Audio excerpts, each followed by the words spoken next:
Very excited to have Sheila Stephens here with us today. Sheila is a physician's assistant and health and wellness coach. And with that, Sheila, go ahead. Thanks for being here. Okay, very cool. Yeah, no, thank you so much for having me here. Every opportunity I get to share something that can possibly help someone else improve their health, I'm all in. So I'm excited to share this with you. So let me go ahead and share my screen.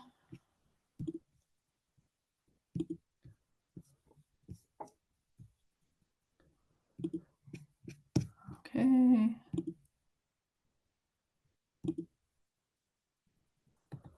Okay, there we go. Okay, everyone. So welcome. So today I'm going to be talking about how to create healthy-ish habits that stick. So this is a little bit of a holiday edition, but definitely you're going to be learning some stuff that you can apply all year long. So let's first go over an overview before I get into who I am and why I'm in front of you. So today I'm really going to be going over some practical tools and insights to help you navigate this holiday season. So first we're going to go through this process of these 3 steps to sustainable habits. So you're going to be learning this simple framework for creating what I always call healthy-ish, right? Because it's not about perfection, habits that stick, whether it's now or any time of the year, really. We're going to dig into a little bit of the neuroscience of habit change. We're not going to get too in depth on that. And then we're going to be actually doing a little bit of breath work and meditation practice together. I'm going to go over what it is, what the benefits are, and then we're actually going to guide you in little tidbits of each one of those.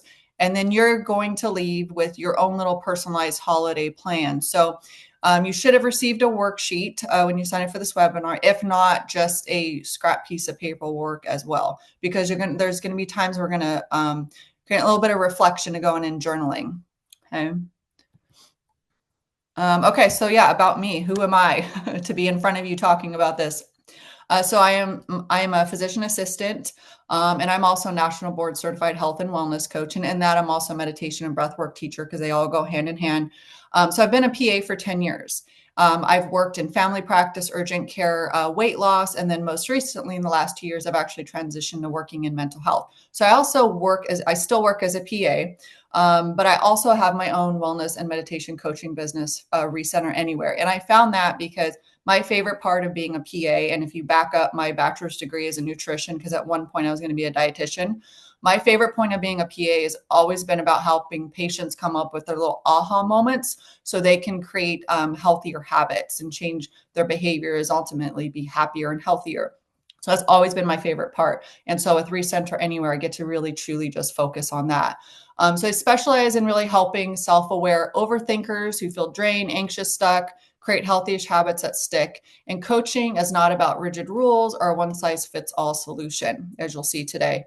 And I truly do believe, and this is why I show up and do things like this. I truly like when we discover our best self, when we're our best self, we can actually create a ripple effect and positively impact those around us. Okay, so first let's start with this is the bigger overview of what we're going. So we're going 3 steps to sustainable habits. So first is clarity, right? You need to know what your pain points are, what your triggers. We're also going though, below that, we're also gonna be digging a little deeper into what your belief systems are and your values, because those are so, so important because those drive your choices, whether they're conscious or unconscious. We're going to talk about calm. So, in all my years as a PA and health and wellness coach, what I really came to see was that so many of us know what to do to be happier and healthier, but it's actually a matter of like building up emotional regulation tools and emotional resiliency so you can actually choose the thing that you know that's better instead of going to like default behaviors that are unhealthy or unhelpful.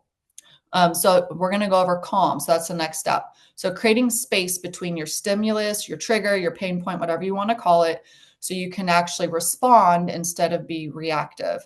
And then the last step is coherent action. So bringing it all together. So taking the awareness from your values and your belief system, and then actually taking action that are aligned with your values. So you can really be the person that you want to be. And so, yeah, I said all these elements work together so you can move out of reactive patterns or subconscious patterns to intentional choices. And of course, we're going to gear this towards the holiday season, but of course you can use this any time of year. So as we know this, the holidays often bring pressure and burnout, making balance feel elusive. It's funny, when I actually put together this presentation, it was probably about 4 to 6 weeks ago. And as I was making the presentation, it was like almost that dread for what the holidays can feel like. And, now we're in it. But what if instead of dreading the holidays, right? What if we actually create balance, which is possible? And it's not about more discipline, right? It's about making mindful choices that are aligned with your values. Okay, so have your worksheet and blank piece of paper and pen ready. Okay, so we'll be getting into that. I'll be cueing you throughout the presentation. But first, let's actually just start with a quick little meditation. So a mantra meditation, there's different ways of teaching these. There's a lot of different ways of doing these. The way I like teaching it is what really got me into meditating consistently. And so what this is, in just a minute, I'll guide you in just a couple minutes. What this is using a mantra. And the mantra I use is inhaling to the word faith and then exhaling to the word fear.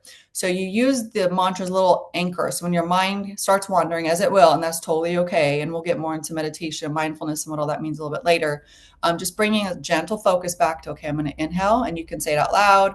You can visualize it. You can feel the word, or you can just say it to yourself. Okay, so let's just go ahead. This will help us kind of like get into the space today too, right? We're probably all been working, and now we're transitioning to this on our lunch break. So just get into a comfortable position. And just go ahead and gently close your eyes if that's okay.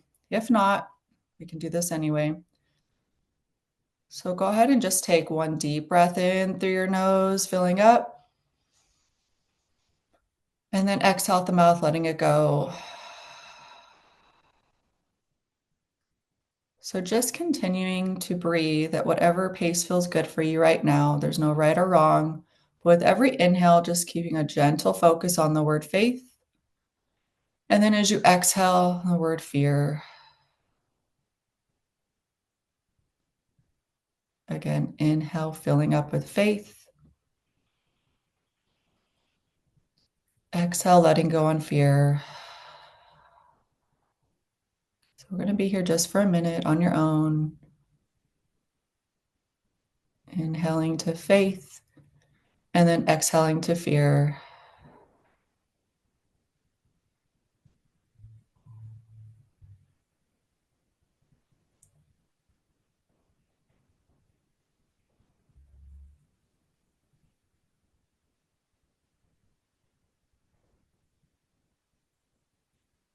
Okay, so just take 3 more on your own before we come back together.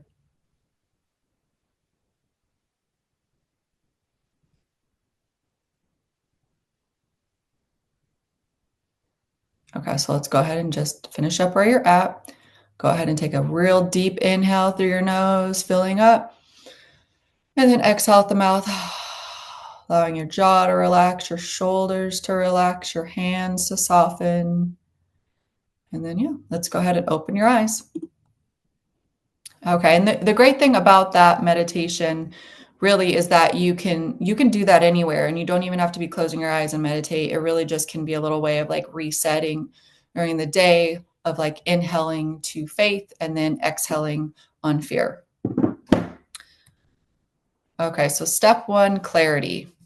So understanding your patterns. So right, we need to know where the pain points are. What are your triggers? What triggers your stress? What derails your habits? So when we look at our pain points, and I'll kind of use pain points and triggers kind of hand in hand, we're also going to be looking at our values. We're going to be looking at our beliefs, and why these are all so important for the foundation for meaningful change. And I also want to point this out. Anytime you go inwards, or anytime you're trying to work on improving yourself, it is important to remember to go through more curiosity and observation as opposed to judgment, because it can be really easy. Sometimes having awareness about your behaviors can actually feel very uncomfortable if you also use it to judge yourself. And when we understand why we do what we do, we can choose differently. Okay, so common holiday pain points. So time and energy. So I separated these into 4 different categories. And so we have time and energy drains, we have eating challenges, we have environmental stressors, and we have emotional pressures. I think what I'll do is I'll read these off just in case any of you are kind of around or moving, maybe not looking at the screen. So common time and energy drains. So family obligations and event planning, work deadlines and year-end pressures, less time for all the stuff that keeps you happy. So therapy, exercise, self-care, your morning, your evening routines are disrupted. So eating challenges, right? Constant access to those treat tables at work, right? Skipped meals because you're a lot busier, leading to intense cravings. The social pressure, right? Try this, don't be rude. And then also the other side of that, right? Outside of a social pressure, maybe emotional eating from stress or loneliness. Environmental stressors, so financial pressure from gifts and travel and how quickly everything adds up this time of year. Shorter days, meaning reduced sunlight exposure, right? And we know sunlight exposure is good for us. Cluttered spaces, which increase mental load, right? As you start to collect presents or decorations or all that stuff, or you have people visiting, so you just have more clutter in your house. And then, of course, social media just really amplifying all the comparison. Next, Just one thing. So if you want to share your screen, you need to share your screen again. If you did want to share the deck. oh yeah, I did not know that it stopped sharing. I'm so glad It's you. just, it's Yeah. okay. It's all good. Okay. How long has that been? Just when you started doing the breathing, which made sense. I think maybe you clicked it off, which is fine. Oh, okay, okay. Let's go. Okay, so sharing my screen again, right? Yes. Okay. And then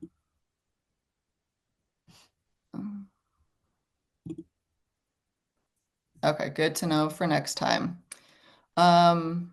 Okay, so I was going over, so bring these over what I was talking about. So common holiday pain points. So I won't go over these again, so I'm already talking to them, but I do have them separated in 4 categories. And what I want everyone to do now, this is the first part of the interactive part, is I want you to look at these holiday pain points and I want you to write down what resonates with you. Like, what are your pain points as you look forward to the holiday season? Or really, we're already in it. So what are your pain points? And I just write down maybe 2 or 3 of them. So I'll give you a minute to do that.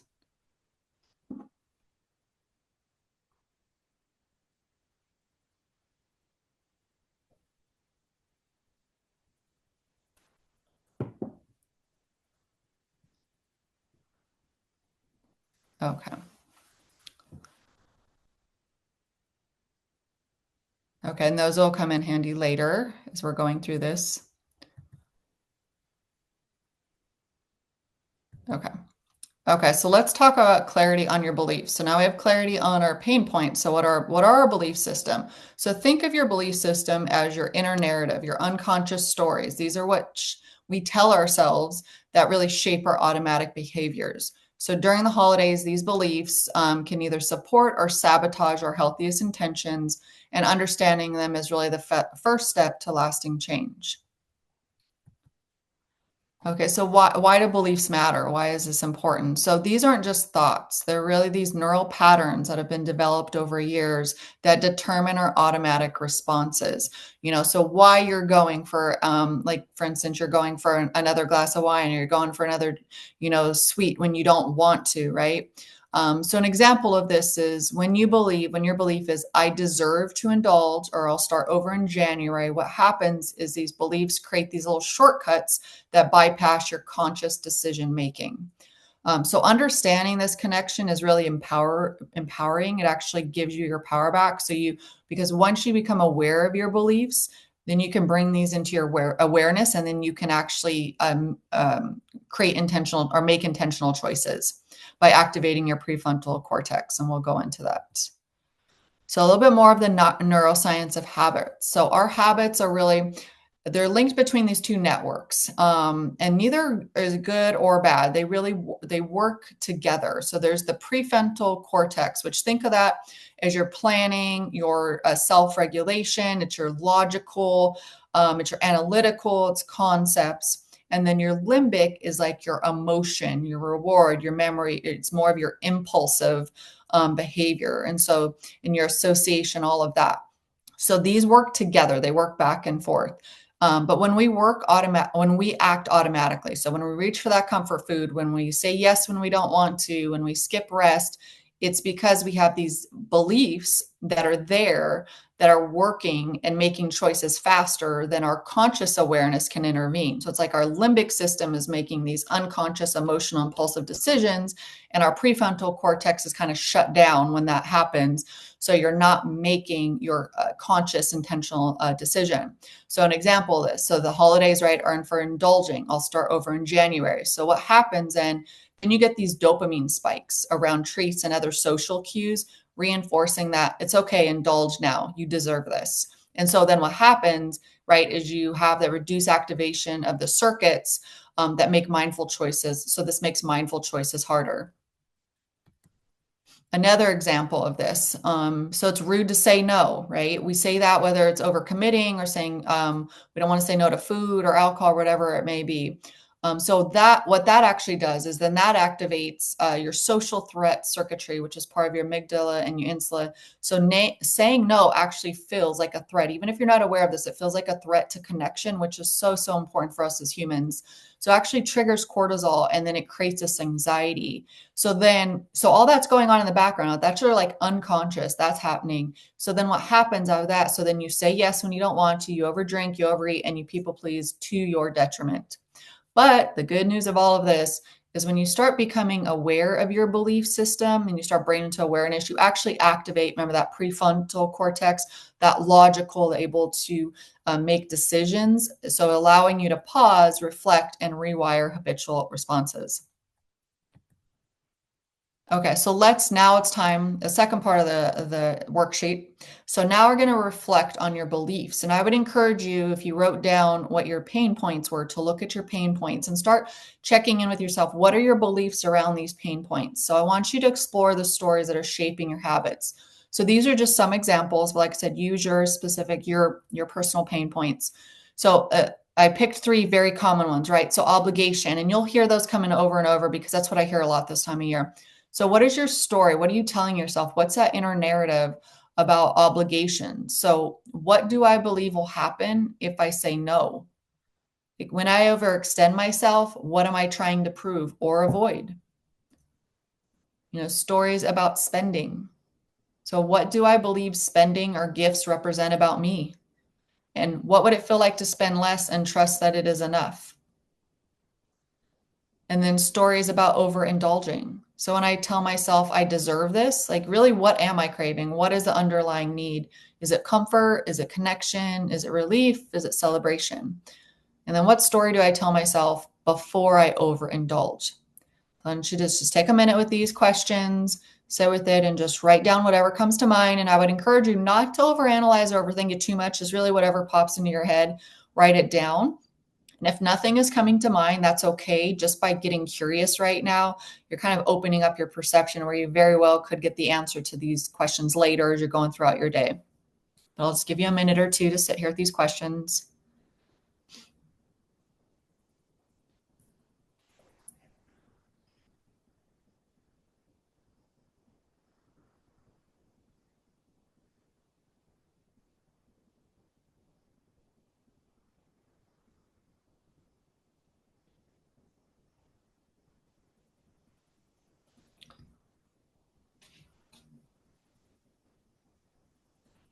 Okay.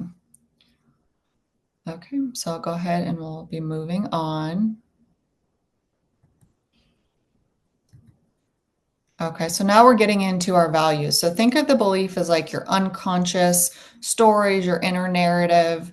Now your values are what you tag as important. So there, a lot of times you'll hear it called your compass. So what guides your choices? Now, these are more of your conscious choices. Think of belief system more your subconscious or your unconscious choices. These are more of your intentional choices, your conscious choices. So when you understand what truly matters to you, change actually becomes easier. It doesn't just feel like another thing to do. It becomes more meaningful, and in other words, it becomes more sustainable, right? So values have to do with it live in our brain's motivational system. So they guide which habits feel rewarding, and not just in the short-term dopamine hit way, but long-term rewarding. So when you start aligning your actions with your values, your brain releases serotonin, oxytocin, supporting long-term satisfaction rather than short-term dopamine hits. Okay, so these are common core values. So if you've never done this kind of before, if you've never looked at your values, it really truly can change so many different aspects of your life for the better. So take a minute to, I'll read through these. So these are some common ones. So what really matters to you? And once again, I want to bring up, let's not use this as a going inward as a place to be self-critical. Just be honest, and also staying away from any comparison. Like, wait, that should be a value. That should matter to me. But if it doesn't, that's okay. We all have our different values. So success, growth, personal growth, independence, balance, vitality, family, love, respect, integrity, freedom, productivity, legacy, health, peace of mind, spirituality, friendship, community, authenticity, contribution, and joy. So I'll let you sit with those for a minute and just write down 2 to 3 of what your common core values are. And if you've already done an exercise like this, or you know what your values are, then go ahead and write those down. This is just a list.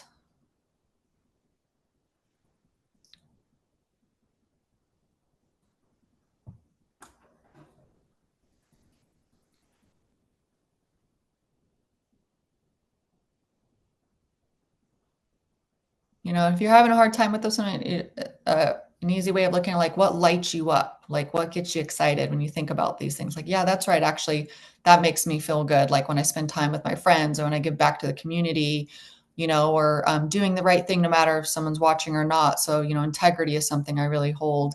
And maybe it's like, what, actually, I don't care about success. I don't care about growth. Actually, I care more about my health and my peace of mind, my spirituality.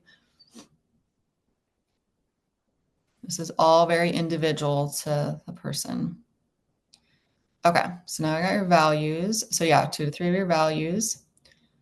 Okay, so now let's start some examples of, taking your beliefs and actually aligning them with your values, right? So some examples of this. So your old belief is I deserve to overindulge, but your value is health and vitality. And you can see how those kind of butt heads a little bit, right? So reframe that. So instead of I deserve to overindulge, it's I deserve to feel comfortable in my clothes and have long-term health. Another example is, old belief is I have to make everything Instagram perfect, but then your value is connection. So reframing that as, people actually care more about how they feel than how everything looks. Another old belief, another example is, it's rude to say no, but if your value is authenticity and connection, right? So saying no from a place of authenticity really creates a space for genuine connection and shows others it's safe to do as well, right? If you've ever had that happen where you actually said no to something you didn't want to do, and the other person is like, oh, thank God, I'm so glad you said that. I actually didn't want to do it either, right? And then you guys kind of bond over that. And then old belief, I don't have time for exercise, right? That's an easy one to slip into. But if you value being productive, then you can reframe that as, what? I actually don't have time for poor sleep, brain fog, and lower energy levels, and all of that stuff, makes me less productive. So just reframing whatever belief, what inner narrative is going on, and then reframing that so it actually aligns with your values so you can choose differently. And at this point, I don't want, if you're starting to feel frustrated, like it takes some time to go in and really check in with this. So right now, just by listening to this, you're kind of opening up new perspectives and you're getting curious. Okay, so step 2, so the calm, creating the pause. So this is so, so important. As I've said before, like with all my years of helping patients and clients, it's so many know what to do. It's a matter of actually being able to build some emotional regulation and resiliency so it can actually choose different. So when it comes to mindfulness practice, it is not about eliminating stress. It is really just about creating this pause between your awareness and then the action that you take. So these practices of mindfulness, meditation, and breath work, you develop the capacity to notice a trigger without immediately reacting to it. I always describe mindfulness, meditation, breathwork practices as, so there is a cognitive triangle. So when it comes to that, you have your thoughts, you have your behaviors, and then are your actions, and then you have your feelings and your emotions. And so these practices create like a little speed bump between your thoughts and your actions and your thoughts and your feelings and your emotions. So you're able to just notice it and then choose differently. So this is where really the power and the behavior change lives. So it's when you can choose a response that aligns with your values rather than defaulting to old patterns. So mindfulness practices. So mindfulness is kind of an umbrella term. So mindfulness, think of mindfulness is just mind being full of the present moment. In some definitions, as I have here, we'll say without judgment. Sometimes mindfulness is without judgment, sometimes it's with judgment. So simply noticing what's happening, and what can be helpful here is really just going through your senses. And you can do this anywhere. You can do this throughout your morning routine. You can do this while you're driving, your commute, while you're working, whatever it may be. And so it can help to be like, okay, what am I seeing in front of me? What am I smelling? What am I hearing? And then what am I feeling below me? Like, am I feeling the pen in my hand? Am I feeling the steering wheel when I'm driving? Am I feeling the gas pedal under my foot? So those are mindfulness practices. Without trying to change or fix it, it's just awareness. So then what is meditation? So meditation kind of falls under mindfulness. So you can be mindful without meditating, but meditation is a form of mindfulness. And so meditation is just an intentional practice. And so it's really training your attention muscle, your brain. So learning to return to the present moment again and again. That's why I think it's so important that to teach that like meditation is not getting rid of the thoughts in your head. The longer you meditate, the more consistent you get. Yes, you can get to a place where we call like inner bliss, where you do feel a lot less thoughts coming in, but it takes a while to get there. And you don't need to get to that point before you feel the benefits of meditation. So it really is just training focus back. And that's why the mantra meditation can be helpful, or just focusing back on your breath. So then what is breath work? So breath work these are intentional breathing patterns that can alter your physical, emotional, and mental well-being. So there's all different types. There's a spectrum. So there is calming, and then there's energizing and activating. And I'll be going over those today. What is meditation not? I already kind of got to this, but it's not having no thoughts whatsoever. Like, you're not doing it wrong if your mind is still wandering. That's okay. It's not walking around in a Zen-like state all the time. Definitely not, for sure.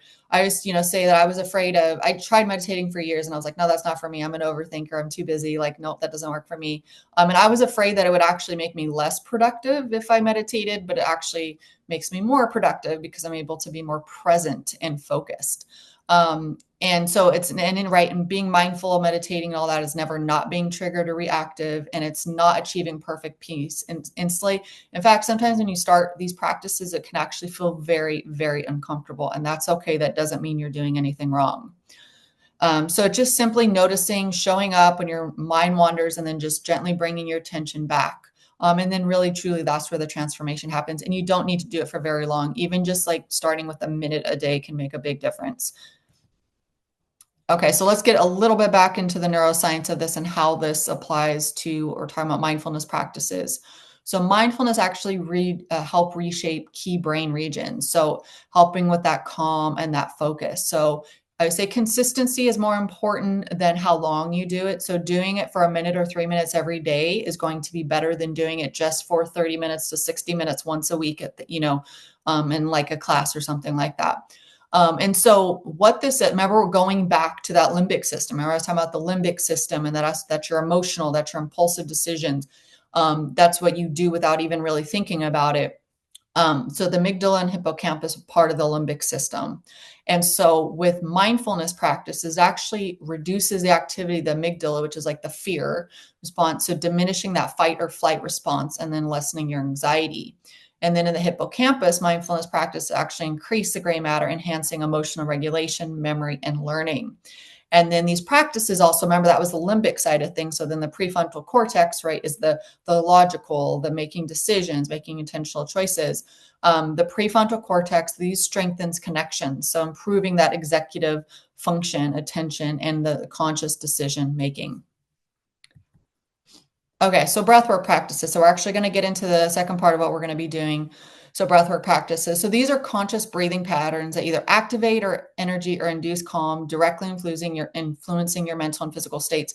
These are practices you can do anywhere. I say when you first start out, it's a little bit easier if you have someone guiding you. But we're going to go. So I have two here, the two that I actually teach a lot. So we have the 3-part pranayama breathwork, which I love because it kind of falls in the middle of that spectrum of activating and calming. And so you can either do it to where, and the activating is not a bad thing. So part of the activating breath work and how they work is actually, it actually stresses your nervous system, but that's okay because then you follow it up with a little meditation or slower breathing. So it stresses you, it stresses your nervous system, but then it also shows you like, hey, you actually also have it within you to calm yourself down. Okay. That's like sometimes, you know, stress can be a good thing. It can make us, it can work better. So this is training your nervous system. It's okay. You got this if you're stressed out because you can also calm yourself down. And so with these practices, it creates emotional resilience, clarity, and emotional stability. So that's the 3-part pranayama breath work. And so what that looks like, and so what we'll do is actually, let's go ahead and we're going to do this one together right now. So this is the 3-part pranayama breath work. So this is actually all done through your mouth. Okay. And so it really helps if you've never done anything like this. So I'm going to show you, but I also want you to kind of do it along with me, and then I'll guide you in a couple minutes of this. So put one hand on your chest and then one hand on your belly. And what you do is all through your mouth, you're going to inhale into your belly, and then you inhale into your chest, and then you exhale out the mouth. And you do want your exhale to be just as long, if not longer, than your 2 inhales. So 3 parts. Inhaling to the belly. Think of your belly as like a balloon you're filling up. And then inhale into your chest. And then exhale out the mouth, letting it go. Okay, keep going. So inhale into the belly. Inhale into the chest. And then exhale out the mouth, letting it go. Okay, so now what I want you to do, we're just going to do this for a minute. I just want you to close your eyes, and you can do this as slow or as fast as you like, but go ahead and close your eyes. I'm going to keep my eyes open so I don't lose the screen again. But go ahead and close your eyes. And just take a deep, normal breath in. And then exhale out the mouth, letting it go.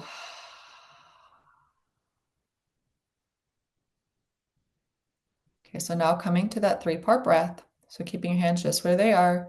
So inhale into the belly, inhale into the chest, and then exhale out the mouth, letting it go. Again, inhale into the belly, inhale into the chest, and then exhaling out the mouth, letting it go. So keep going just like that at your own pace. If you start to feel tingling in your fingers and toes, that's okay. You can work through that. But if you ever start to feel any dizziness, just means your CO2 and your O2 levels are off. That's okay. Just come back to your normal breath and it'll regulate. And just keep going like that, inhaling into your belly, just connecting with the feeling of what it feels like to fill up your belly, fill up your chest, and then exhale out the mouth. And you can do this slow, or you can do it fast. If you kind of start to feel like you're getting the hang of it, you can do it a little bit faster. And it can look like this.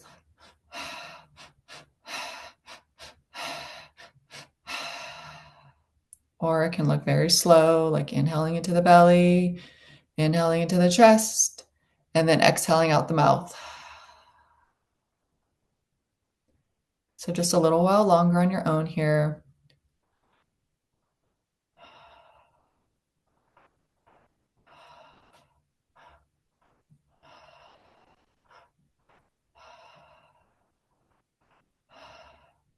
Okay, so wherever you're at, just do 3 more rounds.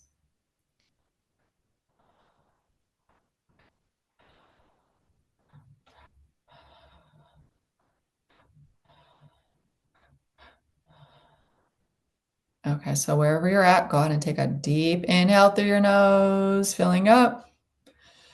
And then exhale out the mouth, letting it go, allowing your hands to relax, moving your shoulders around. Okay, so that is the 3-part pranayama breath work. The other breath work I'm going to go over is called Kapalabhati, and this is just activating. 3-part can be either calming or can be activating. This is just activating. So think of this as you do not want to do this if you are ever in a lot of acute stress or anxiety. You want to do this when you need a little bit of a pick-me-up or you're feeling okay. This, like I said, can stress the nervous system, but that's okay because then we follow it up with some deep breaths to show your nervous system it's okay. You can be stressed because you can also regulate yourself as well. Okay, so this is actually the complete opposite. So if you didn't like breathing through your mouth, this is all through the nose. And once again, it helps put one hand on your chest, one hand on your belly with this. And so what you do with this is all through your nose. So when you inhale through your nose, it's like this passive filling up of your belly. Just kind of letting it come out like a 2-year-old. It doesn't have any control over their abdominal muscles. And then as you exhale out the nose, you're going to bring your belly in like it's a pump. Okay. So you inhale through the nose, allowing your belly to fill up. And then as you exhale out the nose, almost like you're blowing snot out your nose. That's almost what it feels like when you first start doing this. And then bringing your belly in like a pump. Okay. So let's do just a few on your own or a few together. So inhale through the nose, allowing your belly just to kind of passively fill up. And then as you exhale out the nose, bringing your belly in like a pump. Okay. So just go ahead and close your eyes. And then just take a normal breath in through your nose, not doing anything fancy, not getting into the Kapalabhati breath yet. And then exhale out the mouth. Okay, so now gently close your lips. Go ahead and taking an inhale through your nose, allowing your belly to fill up. And then exhaling out your nose, bringing your belly in like a crunch, like it's a pump. And then again, filling up the belly, allowing it to just passively let go.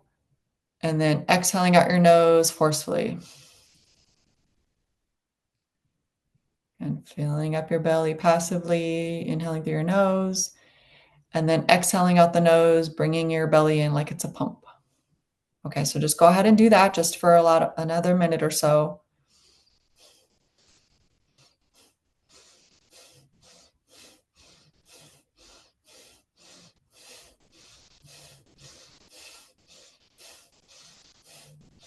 And if you find your mind wandering, or if you find maybe a belief coming in, like this feels weird, this feels uncomfortable, I can't do this, I don't like this, just allowing yourself to just try it, just being curious.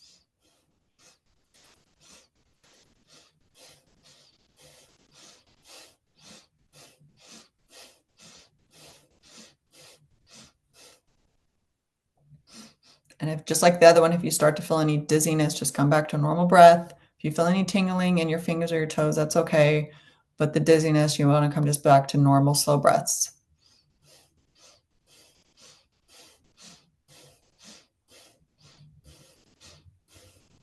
Okay, just a few more on your own here.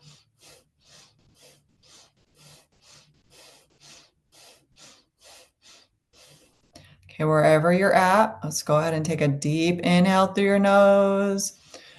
And then exhale out the mouth, letting it go. Again, take a nice, slow, intentional breath in through your nose. And then exhale out the mouth, letting it go.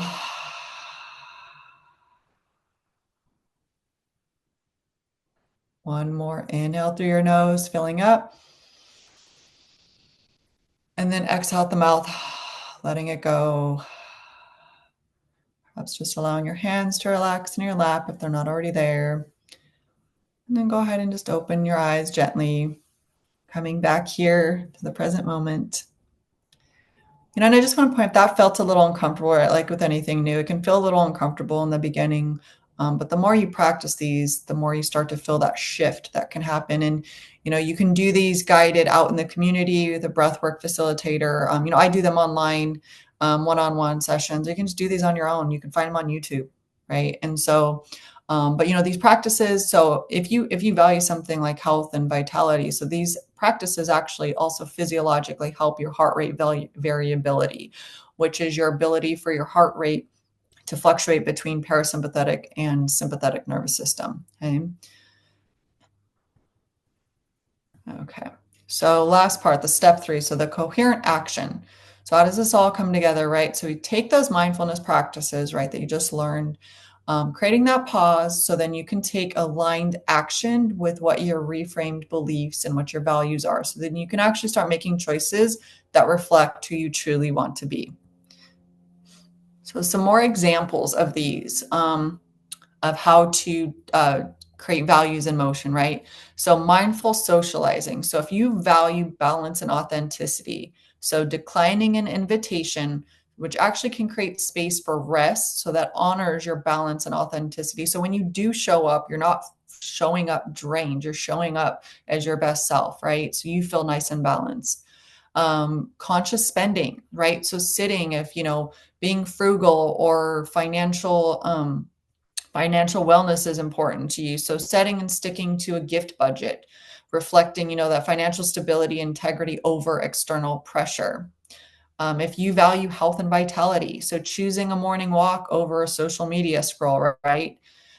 Connection. So if you value family and love, so focusing on quality time with loved ones rather than a lot of gift giving, or all the time that all that stuff can take up away from actually spending quality time with your friends and family.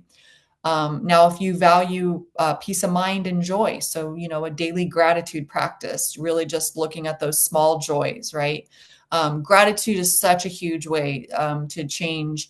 There's so much. So we all have a negative bias, which means we're pretty much scanning the environment, looking for things that we need to look out for to keep us safe. And so when you start practicing gratitude on a consistent basis, you actually change the way you scan the environment, because you're actually looking, like, you might see something that seems scary, but then you're actually like, okay, actually, wait, like, what can I be grateful for this? So it actually it softens that negative bias just a little bit. I digress. I am such a big believer in gratitude, and I've just seen that change so many people's outlook on life. So community support. So if you value contribution and community, so volunteering at a local charity, so demonstrating your commitment to contribution and community. Okay, so putting it all together. So this is the last part of it. So kind of I want, these are some questions for you. And unfortunately, I don't think they're on the spreadsheet or the worksheet. I think I forgot to actually include them. So I'm going to give you a couple minutes here to sit with these questions. So this is all putting it together. This is creating your plan. So looking at what you've discovered about your beliefs and your values, what you've written out through the course of this, like, last 40 minutes, what small action could you take this holiday season that would feel more aligned with what truly matters to you? So your values, even if it's not perfect.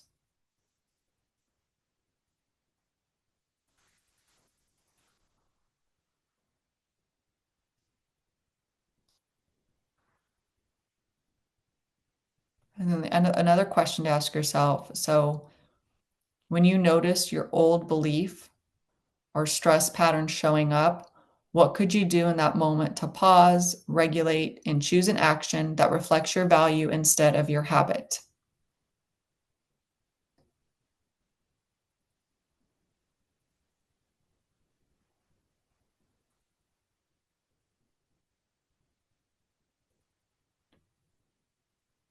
And 3, so if your holiday season reflected your core values, not your old expectation, not your old belief or your current belief system, what would you do differently, and what would that make possible for your well-being and also your relationships? So sitting with these questions, if you don't feel like journaling on all of them, whichever one stuck out to you the most, and writing your response to this.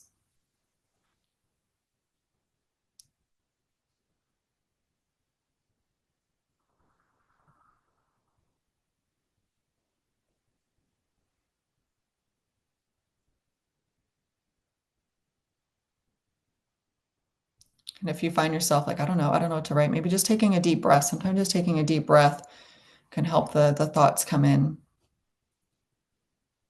And if they don't, that's okay too. Once again, you're just kind of opening up, you're getting curious.